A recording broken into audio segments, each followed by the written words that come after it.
my aim was just to show them the wines and wait for their reaction. But then I thought, they've never tasted California wines before. They'll know California is on the west coast of America, somewhere north of Mexico. And they would think of it in terms of southern Spain or southern Italy. It wouldn't get the reaction, even with the best will in the world. I wasn't certain to get the objective reaction I was after. So that made me think of putting in the Bordeaux wines and the Burgundy wines and doing it blind. Everything was in preparation. And it was at that time that the really, in a lot of ways, the crucial thing happened. Patricia gave me a list of the wines and the tasting order of them. I was the only one in the room who had that. I announced the results of the whites before we sat down for the reds.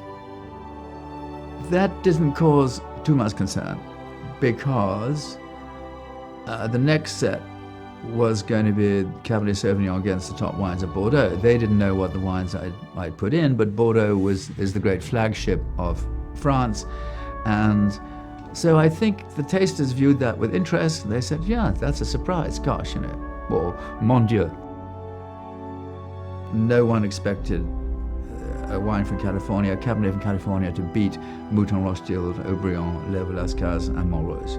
No one in the room, with the possible exception of Odette Kahn, realized what the reaction was going to be, what the long-term effect was going to be. If a journalist had not been there that day, and it didn't have to be me, it could have been anybody, the story would have been covered up, the French would have denied it.